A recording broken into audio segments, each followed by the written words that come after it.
So today we're gonna talk about how to gear champions properly. Everybody wants better champions, everybody wants stronger teams, everybody wants to hit harder, survive longer, and win in the arena. But then I look at some of your builds and your nuker has 62% crit rate and your reviver wears flat HP gauntlets. So today we need to talk. A lot of players, especially new ones, are gearing completely backwards. They chase shiny sets, they chase Savage, Stone Skin, Merciless. Meanwhile, the champion has the stats of a wet sock. And then they wonder why nothing works. So today we're fixing that. How gearing actually works, how to choose stats, when sets matter, when they don't, and why half of your builds are probably completely wrong. The biggest mistake players make is simple. They pick the set first. That's not ideal. You don't build a champion by saying, I want this set.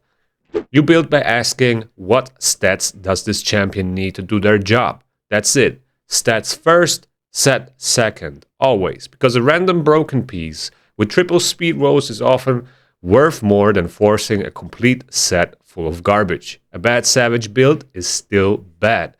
It doesn't matter if the set has 6-star mythical artifacts. If the stats are trash, the build is trash. Now the next point will save newer players so much pain because some slots matter way more than others. Let's start with the usual crimes. So if you have flat HP or flat stats on your bottom row pieces, I'm calling the police, okay? The general rule for a main stat on gauntlets for a support build should be HP percentage or defense percentage. Now there are some exceptions where this is not the case, but I'm talking just in general. In general, this is the best in slot main stat. Now there are some cases where you will tolerate a flat stat on gauntlets or a chest piece.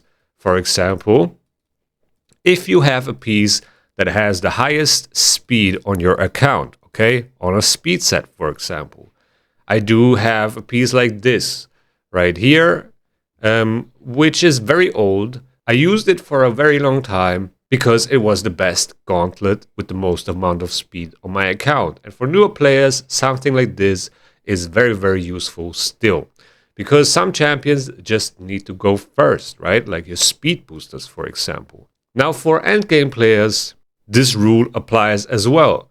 For example, this piece right here. This is the best gauntlet that I have on my account right now. It's a quad roll on speed, but it has flat defense as main stat. I'm tolerating it though because of the amount of speed, and that makes it still useful for my account.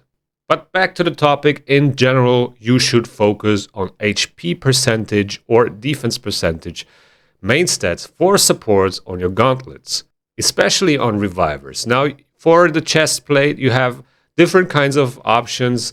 You can get HP percentage and defense percentage as well, but also accuracy and resistance. Now, this depends on what the champion actually does.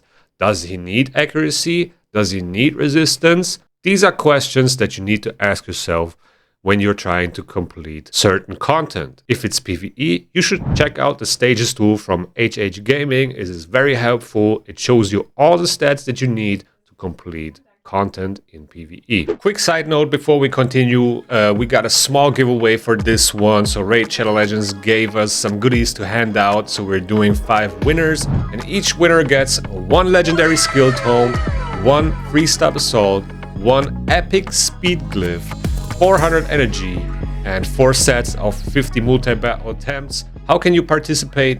Like this video, drop a comment below, leave your UMID so I can make sure you receive the giveaway. I'll pick 5 winners in a few days and also post it on this channel, so make sure to keep an eye out. And now back to the video before you put some flat attack boots on your speed booster. Now, if you're looking at a nuker, for gauntlets, you definitely want crit damage. Okay, that is the best thing you can put on your nuker, but only if you can also get to 100% crit rate. Okay, that is very, very important. Now, for early game players, you will end up using crit rate gauntlets because that's most likely the only way you can get to 100% crit rate that early, which is fine. Okay, But at some point, you want to move towards crit damage gauntlets, and for that to happen, you need crit rate rolls on your substats, okay? Now to decide what you want as a main stat on your chest plate on nukers depends on what stat the damage is scaling off.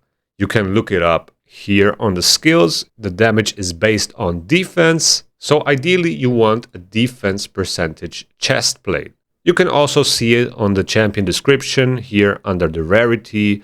It's a defense-based champion, but still I would make sure that his skills are actually scaling of defense, because there are some champions that scale of multiple stats. For example, a Carnage. Carnage is an attack-based champion, but his damage scales of attack and accuracy.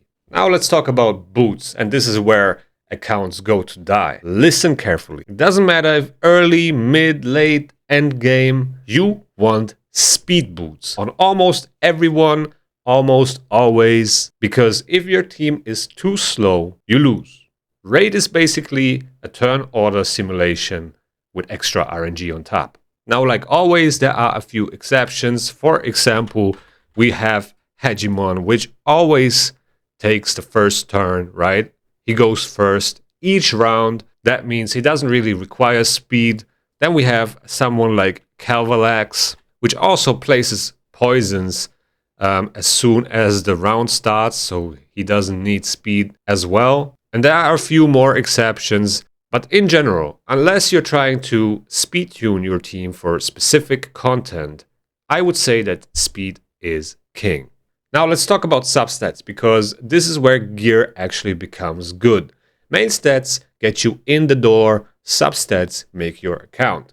Like I already stated, the universal king stat is speed, almost always.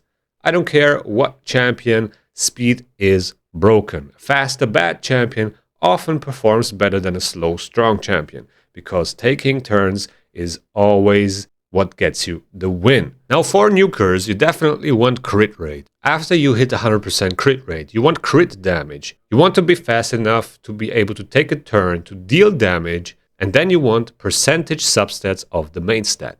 Like I said, crit rate first, because I see so many builds like 250% crit damage, 5k attack, but only 68% crit rate. And all I can say is congratulations, you built yourself a slot machine, because 32% of the time he will hit like a wet noodle. Now supports are a little bit different. They want more speed, they want to have accuracy or resistance, and then be as tanky as possible. Because supports don't win by damage, they win by enabling your team. And that with buffs and debuffs, cleansing, reviving, and control. This is the lesson that early game players need. Sets are heavily overrated early game, because your account simply does not have enough good pieces yet, so forcing a full set often makes your champion worse. For example, would you rather have a savage set with bad rolls or random broken gear that gives 100% crit rate, way more crit damage,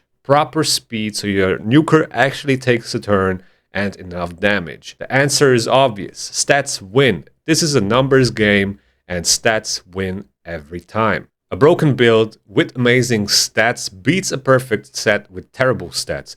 Raid players really need to hear that, because some of you are emotionally attached to bad set pieces. Just let them go, release them, sell them. It's time. Obviously, you can compensate a certain amount of stats by forcing a set. And the Mercurial set is a very good example for that.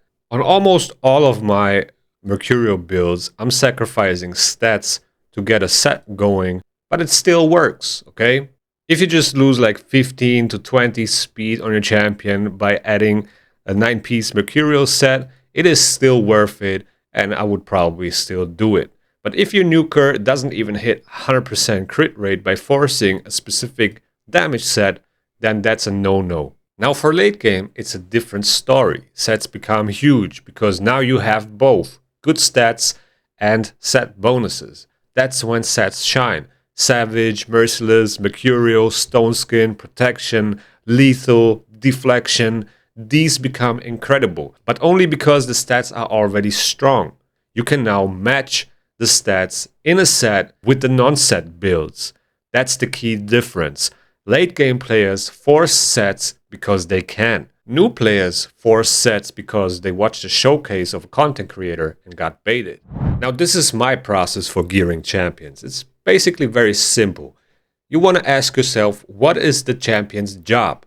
Is it damage? Is it debuffs, control, being tanky, reviving? If you don't know that, stop building your champion, read the kit first. Very crazy concept, I know. Then ask yourself what stats are needed to enable the kit. For example, a debuffer. A debuffer needs accuracy unless the debuffs are unresistible. He needs to be fast enough to take a turn to be able to even use the debuff skill, and then he needs the accuracy to place them. Now a nuker needs to deal damage. To deal damage, he needs to crit. And to crit, he needs 100% crit rate. Otherwise, you're just gambling, okay? Once you hit the 100% crit rate, you go for his base stat and crit damage and stack it up as much as you can. You also want speed, so he takes a turn so he can actually use his damage skills. If you want to build a reviver that just needs to be tanky, you want high resistance, you want HP, you want defense, and you want him also to be fast enough. As you can see, almost every time, it doesn't matter what champion you are building, speed is always a crucial factor. Obviously, the best you can do is use what you have. You cannot copy endgame builds when you just started out playing Raid Shadow Legends. That is not realistic. So use what your account can achieve. Figure out what is the best gear that I have on my account and use it. Build around your reality and not some whale account. The best gear in Raid is not the prettiest icon. It is not the rarest set. It's the gear that lets the champion actually do the job. And that's it. If your stats are correct, your account will progress. And if your stats are bad, you will stay stuck. And then you blame RNG or Plarium, which is still fair to be honest. But yeah guys, that's about it for this video. Hope this was helpful. If you have any ideas or suggestions on how to improve gearing champions, especially early on, maybe you want to share some of your mistakes that you did as an early game player. So feel free to leave a comment in the comment section below. Like and subscribe if you haven't already. Also, if you like this video, YouTube's going to think that you like this one as well. Take care and see you in the next one.